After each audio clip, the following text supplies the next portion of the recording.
You're listening to the Real Returns podcast, where we learn how real investments can make a real impact.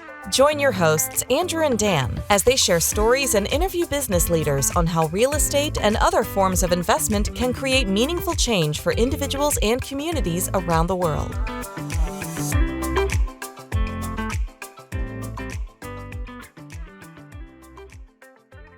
Hello, and welcome to another episode of the Real Returns podcast. I am Andrew Reichert, your host, and I've got an exciting guest today. His name is Kyle Stevenson of KRS Property Management. They've assembled over 4,000 units that they're managing, some of which they own, and about $500 million of real estate assets. So I think you're going to really enjoy getting to know Kyle today. Kyle, would you mind introducing yourself? Andrew, thanks so much for having me. And I'd love to share my story. I think it will hopefully inspire everyone on this podcast that anybody can invest in real estate and be incredibly successful. So I grew up in a small blue-collar town in New Jersey called Willingboro, New Jersey. It was like a Levittown post-World War II type of town. You know, my mom was a school teacher. Dad was an immigrant from Jamaica. Admittedly, that foundation of, hey, work hard and study hard came in handy. I was very fortunate I was an okay football player, and so I got to play at the University of Pennsylvania. And I was exposed to a lot of people that just had big visions. And so coming again from a blue-collar town, the only thing that you think of from a success standpoint is sometimes just say, I want to be a lawyer, I want to be a doctor. That's all I knew. That's what was successful where I grew up. I didn't understand business. I didn't understand real estate. And in the late 80s at Penn, there was a big name. That name was Donald Trump. And Donald Trump. I've heard that name before. You've heard that name once or twice, right? So the interesting thing is they had a picture of the guy up in the 80s. And there were actually two other people, depending how old the listeners are. There was another guy by the name of Ivan Boesky and another guy by the name of Michael Milken. Well, those three pictures were up. They took those pictures down. Why? Well, Michael Milken was a convicted felon. So they took him down. I think Ivan Boesky got in trouble. Donald Trump got in trouble. All three of those guys got in trouble. And in college, you want to talk about integrity and all of their integrity. That integrity was questioned with those individuals. But the thing that was inspirational about Donald Trump was this guy had all this real estate. Now, what I didn't realize was that Fred Trump was actually the man. Fred Trump worked in affordable housing. If you Google Fred Trump, you're going to see what he did. And that allowed Fred to provide Donald Trump with about $250 million to get the ball rolling. If you get $250 million, you can do quite a bit. So when you're in your 20s, fast forward, you're in your 20s, right? You believe you can conquer the world with pretty much right? You can conquer the world. Sure. So I started reading, and I was obsessed with reading about No Money Down because unlike Donald Trump, I didn't have $250 million to get the ball rolling. Yep. Right? So what do? I read books about No Money Down, okay? And I would read them all night long. I could read them till the sun came up. And I ended up doing my first deal. I was in northern New Jersey, and I did my first deal at 142 Patterson Avenue, Patterson, New Jersey. So again, listeners can Google the address and see what it looked like. It was a duplex, and it was jacked up. I mean, it was jacked up. And I did everything wrong, Andrew. I bought it for the wrong price. In your early 20s, you also are incredibly gullible. You haven't been beat up enough. So when the real estate agent said, hey, the tenants are going to bring their own subflooring, that I didn't need to worry about actually the plywood literally, tenants are going to bring their own subflooring. I believed it. And I'm like, oh, that's great. I never heard of that concept of bringing your own subflooring. Yeah, BYOF. Come on. I like that. Bring your own flooring. It's like a new rental bring special. Your own flooring, right? So even though I did everything wrong, that property, and then the big thing was the seller would hold back a little bit of paper, right? Because I didn't have any. And then I needed a tenant, the note's due the next month, right? So, why wouldn't you rent to the first person that walked down to the street with a wad of cash in their pocket, right? So I did everything wrong, and it still turned out. So one of the things, right, is that you got to just, admittedly, you got to jump in, right? You have to learn how to make these mistakes to be successful. Yeah, that's such a great story. What would you say I know you said you got to jump in. What would you say to folks who are kind of sitting on the sideline and maybe they're worried about making those mistakes or they don't have the cash? I mean, you clearly took the risk. What would you say to people who are maybe more risk adverse? Right. So for me, the only way that you can internalize and become an expert is to have these life experiences. It doesn't matter what books you read, what you believe, what your father tells you, what your friend tells you. It's really having that experience. And so you read and educate yourself the best that you can, and you make the decision, right? You're going to decision, I think Latin, decide, you're going to sever, all right, whatever old beliefs you've had, and you're going to go forward. And so that's what I would encourage individuals to do now. Make sure the dollars are right, make sure you're underwriting, but all of that stuff that you do, what you're going to realize is just some of the assumptions you made are going to be incorrect. The beautiful thing about real estate is that time will heal your mistakes. So as long as you don't do something that completely crushes you for the rest of your life, so I would say you do dip your toe in the water.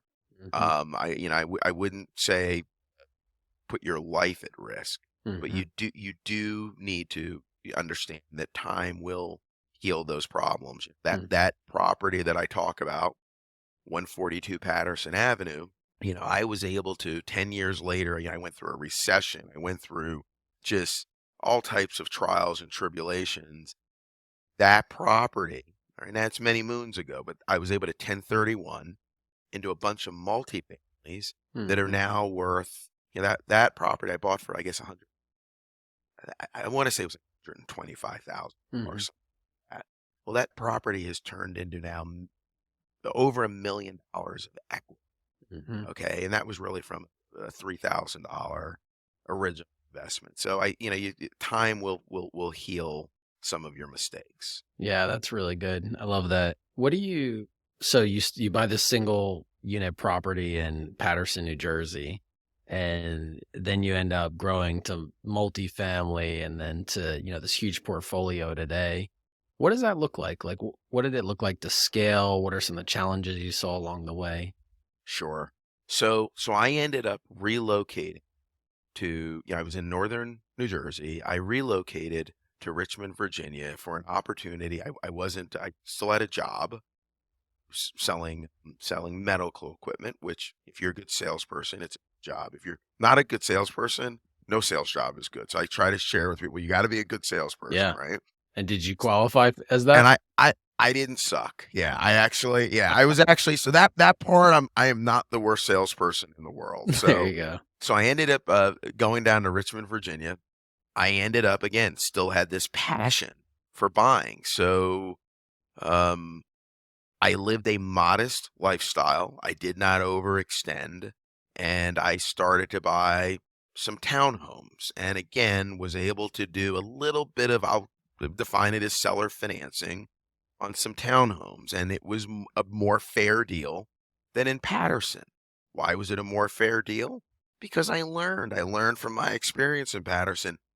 We actually got townhomes with flooring, right? We actually did things that I could, that I just didn't do the last time.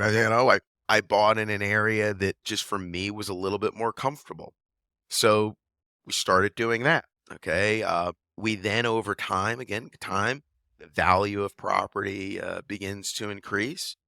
Did some refinances, generated a little bit of cash, and then reinvested into some pretty cool multifamily in Richmond.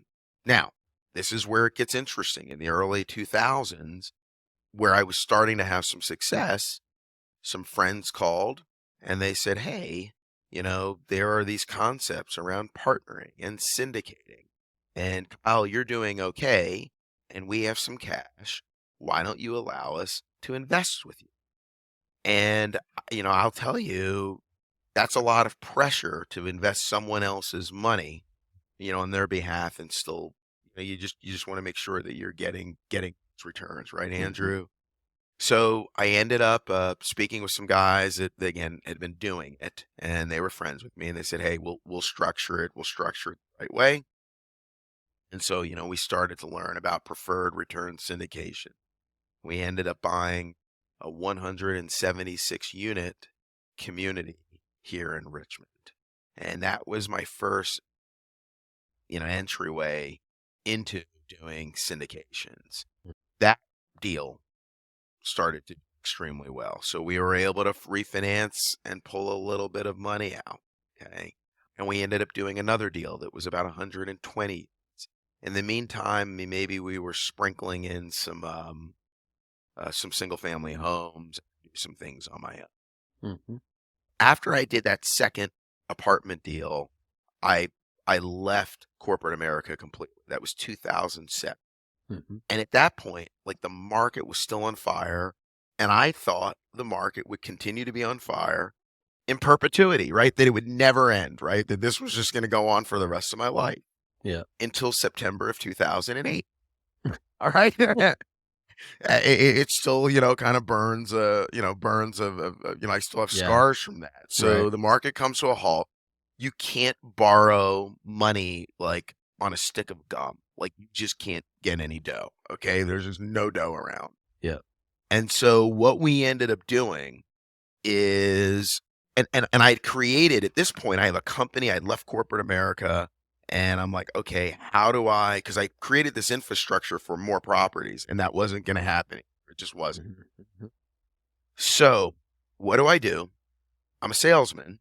So I started calling on lenders because all of these loans were in default. Not mine. We were doing okay, but there were a lot of lenders that were having problems with loans. So I would go to a lender and say, Mr. Lender, if I could get your loan current, would you be willing to introduce me to your clients that are in default? They were all about it because they didn't have any money. Sure. So I'd go to, the lender would introduce me to whoever the owner was that was in default.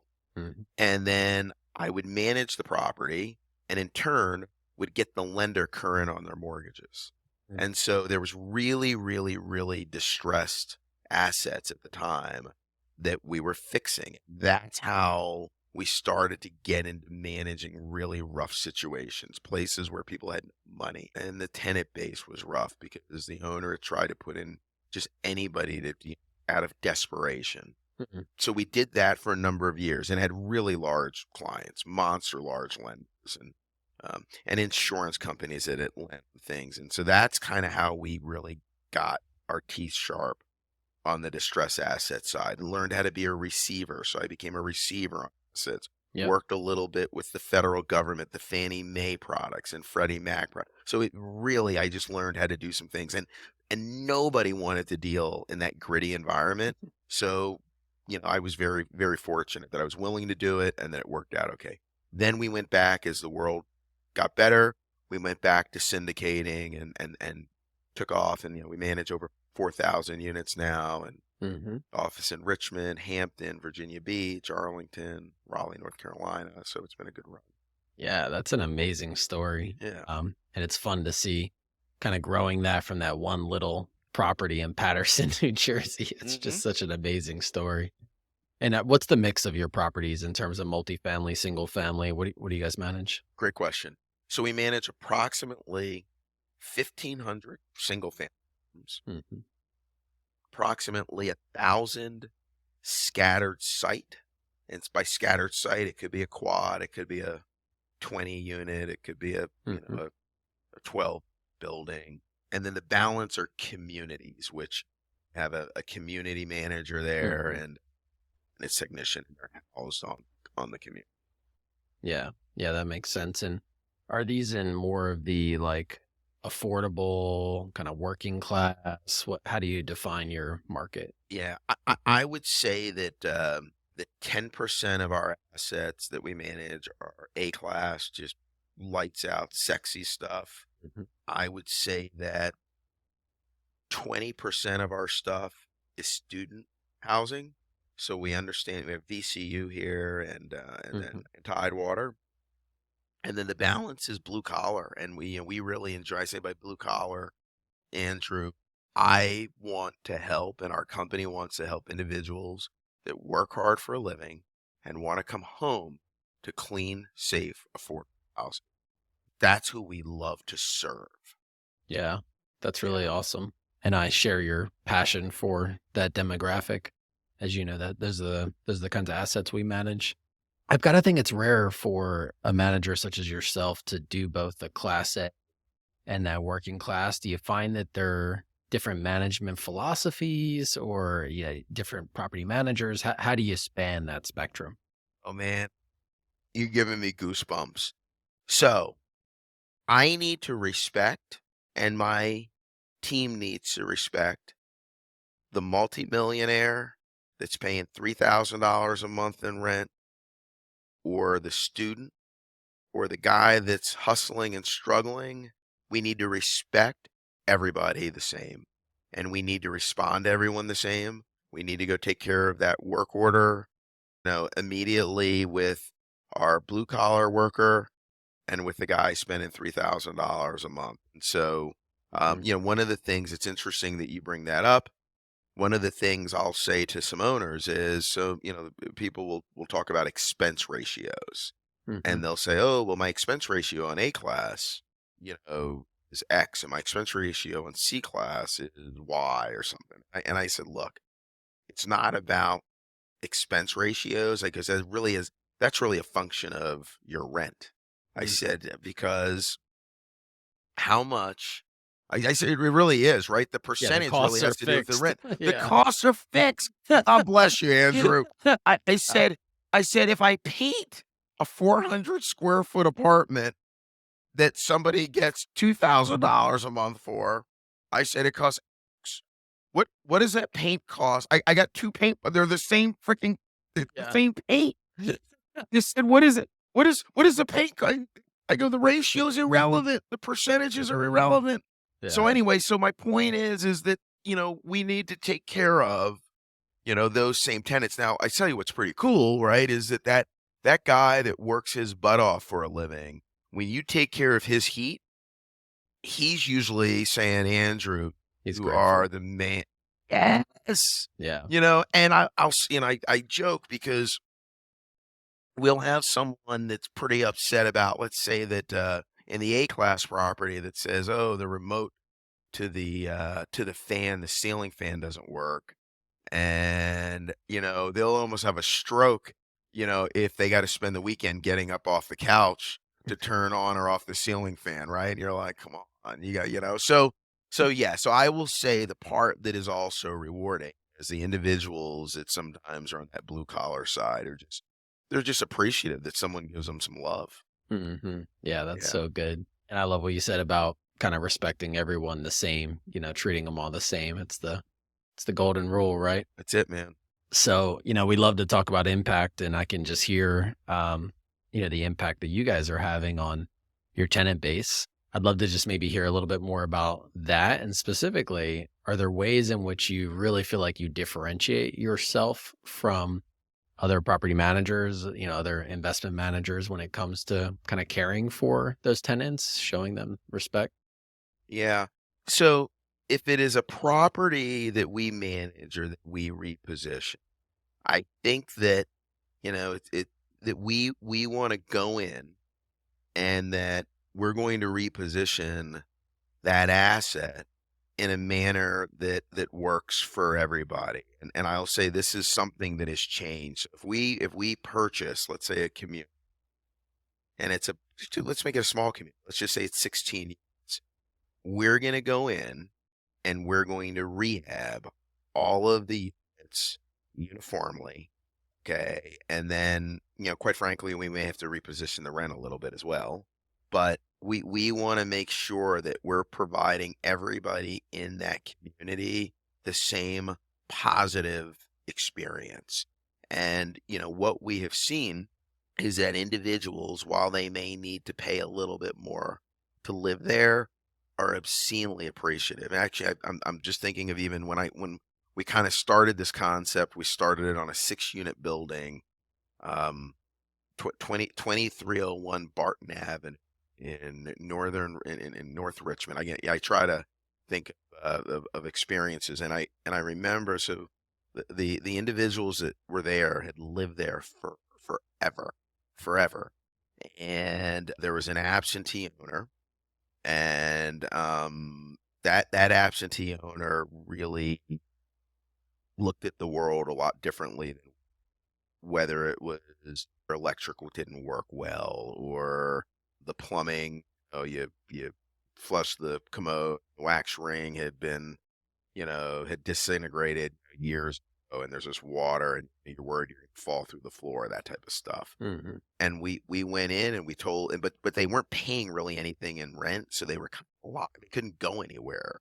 But I mean, it was, to me, I thought it was squalor.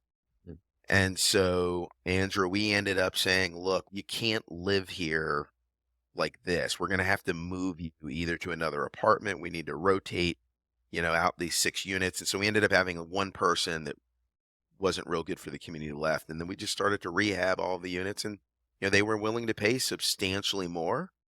And they've stayed. And I get to go in. I personally inspect a lot of times when we have, let's say, when your insurance company inspects or your lender inspects. So I'll go along with them, and I'm just saying, hey, how are you guys doing? How's everything going? And they're psyched.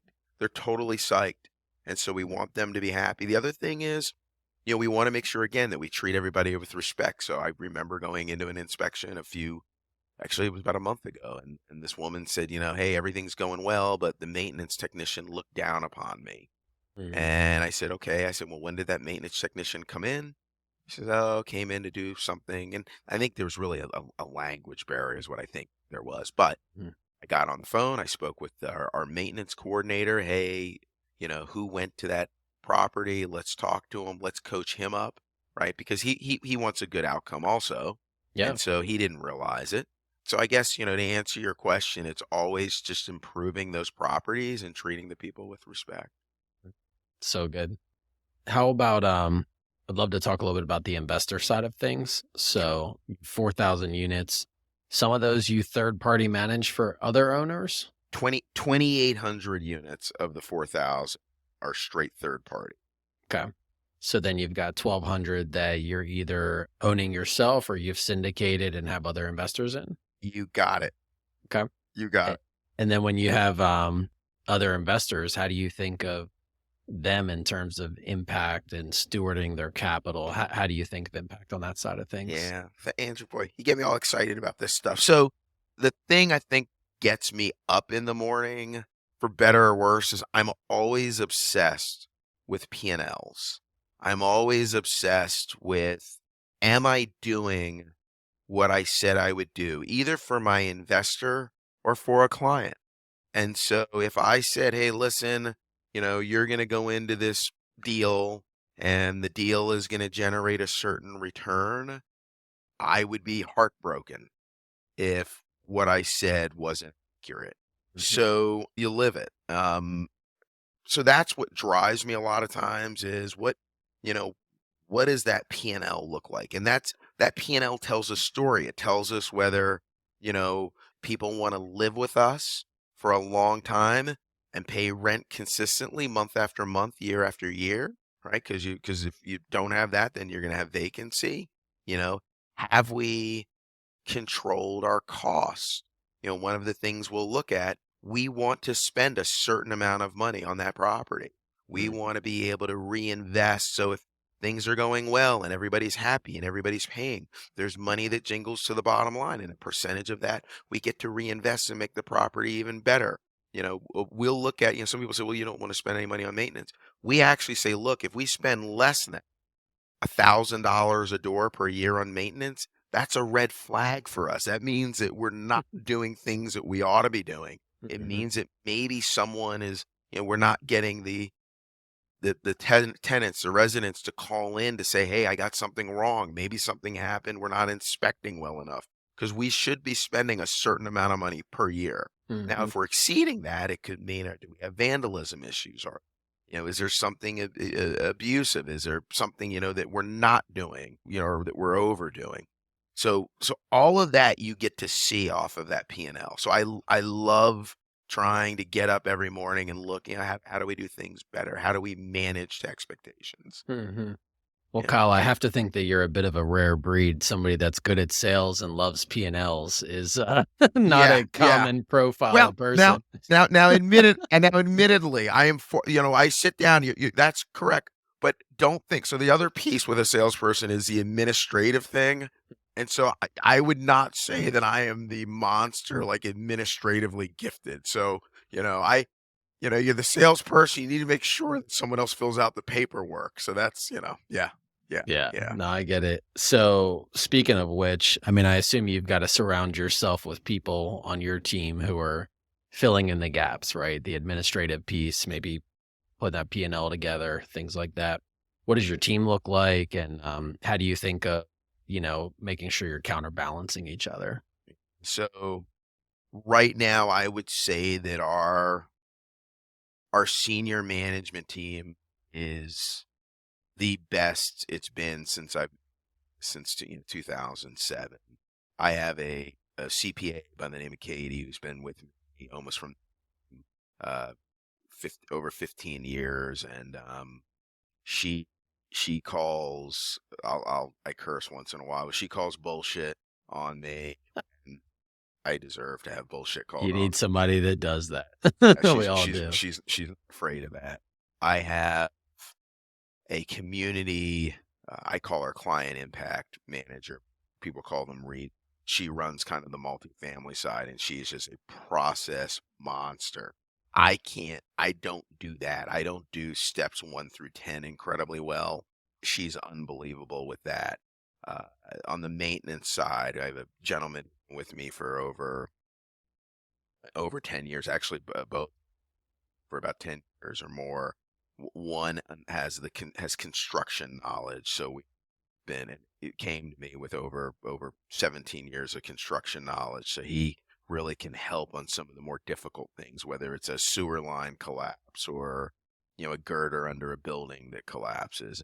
Someone that can dot the I's and cross the T's as far as cost centered maintenance.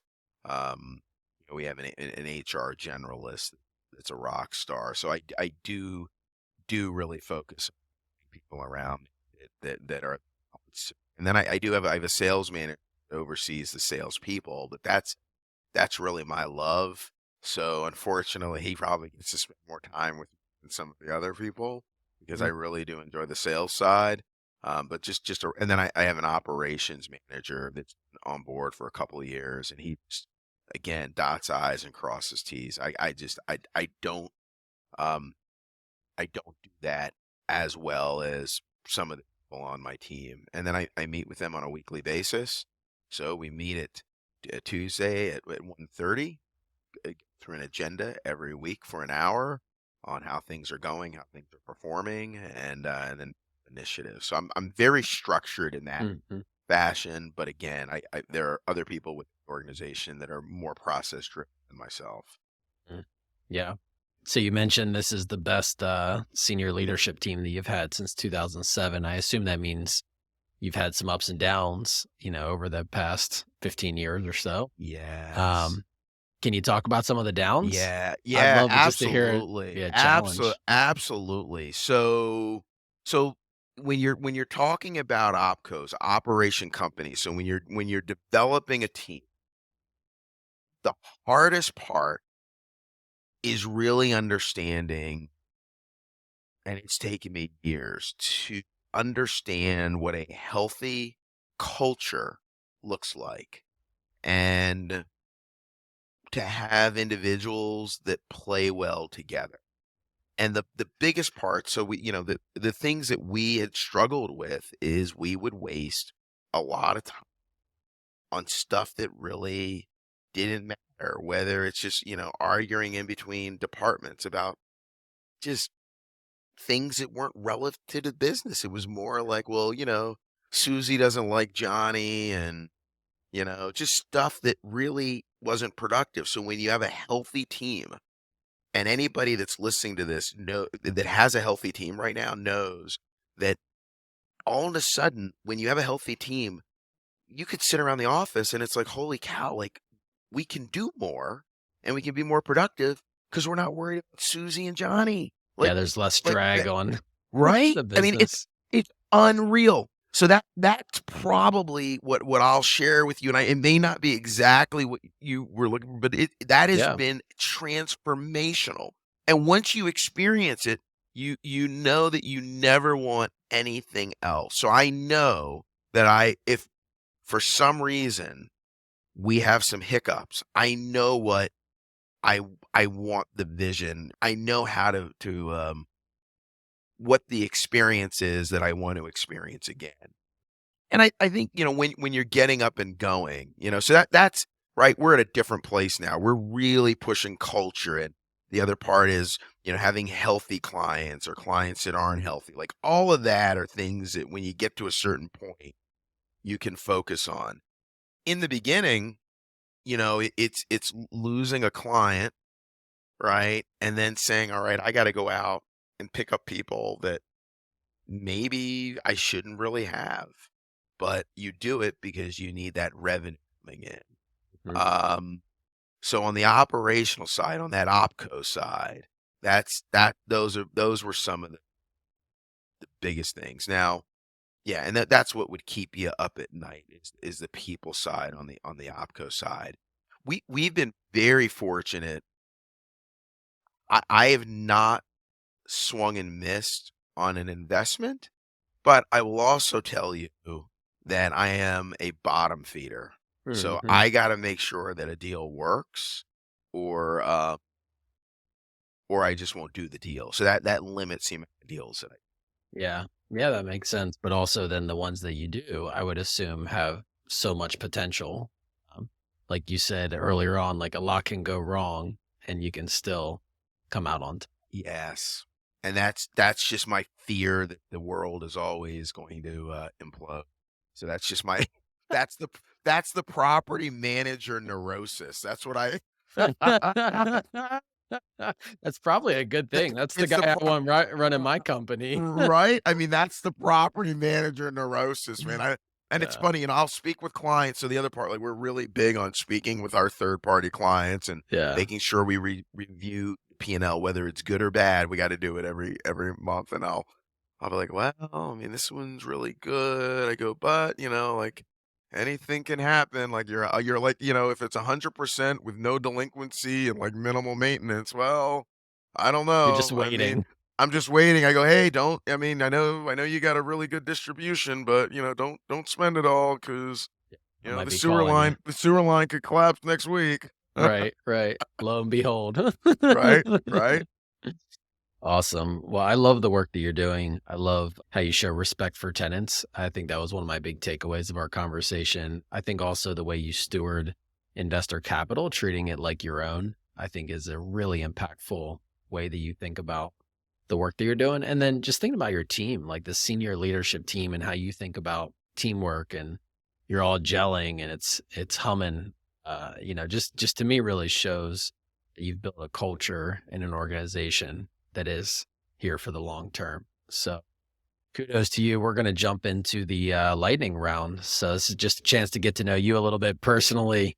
I feel like I got to know a lot about your business. So personally, what would you say is kind of your biggest win?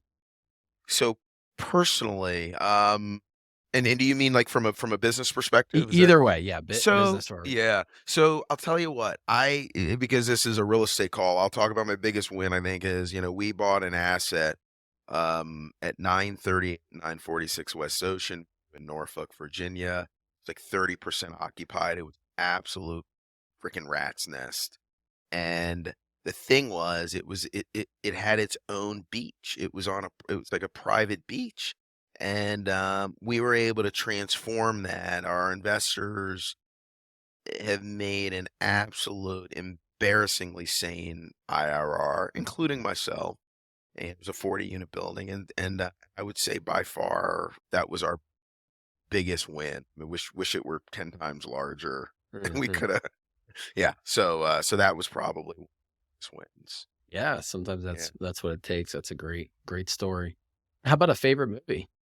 All right, this is because I am an old man. All right, I'm in my 50s, so Wall Street, Gordon The original. Gekko, the Yeah. original, baby. Greed The is good. originals. Greed is good. Greed is right. Greed works. Greed runs America. Blah Yeah. blah blah. Love You're it. the love second person this season to actually mention that same exact movie as their favorite. No way. Yeah, yeah. So Great movie. I'll have to rewatch it. Yeah. It's been a while. Yeah. Favorite food? What do you like to eat? So, so it's funny. We talk about I'm really good with bar food and I'm really good with fine wines. So I'm going to go with the bar food for this one. And I love on a Friday night. So we're doing this on a Friday. So I celebrate the good wins we've had this week with some loaded cheese fries with bacon. We're going to layer the cheese on the cheese fries. I'm sure that sounds really healthy to the Layered listeners. cheese. Layered cheese on the cheese fries with bacon, and I'll have a cold Miller Lite. Ooh, That's it. That's good. fine. And is that like accompanied by watching a football game, or That's we'll the only thing you're missing? Yeah, exactly. So good stuff. Yeah. All right. How about what's a way that you're kind of growing these days, personally or professionally? What's a current growth edge? So it's interesting. I'm going to talk about two things. So growth edge. So when we're doing deals, I always think dirty to clean, like how do we get something dirty and clean up? So I always kind of think, all right. And then as far as some professional stuff, I actually do a one-on-one, this is kind of weird, book club with a friend. And we do it at 6:30 on Monday mornings. I know that sounds crazy. Mhm. And we force ourselves to read books. I shouldn't say force, but that's what it is. Mhm. So, and so we read books and then we talk about them from 6:30 to 7. And it could be, I'm reading a book right now, Uncommon Service. We just read 21 Irrefutable Laws of Leadership. Double. I mean, so I love reading, Mhm. and that forces me to read no matter what every week, and then discuss and talk about what I'm reading. Yeah. So Nice. so that's what I do. So that's a perfect segue. I was going to ask what's some content you're taking in these days. What's your favorite of those ones you're reading? Wow, that's a good question. So 21 Irrefutable Laws of Leadership was good, but I'm looking at traction. I think people are big traction people. I really do like Vern Harnish's Rockefeller Habits. I like that one. Mm-hmm. I got a whole library of them. I have my head turned around. Execution, I think, is a really good one. So that talk, yeah. So yeah. So I don't know if I have a favorite. I haven't read this one yet, but I was a big Brian Tracy fan, and so there's another one, Maximum Achievement. I'm gonna, I think, dip into that. So yeah, I'm a big fan of reading. All right, awesome. Those are some great suggestions. The other thing I'll say, I listen to, so as far as podcasts, I like so Ivy Zellman of Zellman and Associates for kind of real estate trends. So I enjoy listening to a lot of her stuff. I think she's just awesome. Yeah, good way to stay up on current trends for sure. Okay, if folks want to connect with you, what's the best way to connect with you? Maybe they're an investor, they want to get into your next syndicate, or they've got a property, they want to see if you manage it in Central Virginia. Sure. So I think the easiest way is to go to our website, which is krsholdings.com, and then just click on About Us. You'll see Kyle Stevenson, and just click on that. Go to my website, because my email is kstevenson@krsholdings.com. And my name's spelled with PH, and that's just too hard. Go to the website. Go to the website. Go to the website, krsholdings.com, and then they can just kind of click on me, and I'll get the email and I'll respond. Awesome. Well, thank you so much, Kyle, for being on our show. I'll tell you what I took away. Just these 3 words really stood out to me: respect, stewardship, and teamwork. Just thinking about the way you treat your tenants, your investors, and your team. And I hope it really was beneficial to our listeners. Thanks so much again for being on the show, and we'll connect with you next time. Thank you so much. Appreciate it, Andrew. Thanks, Kyle.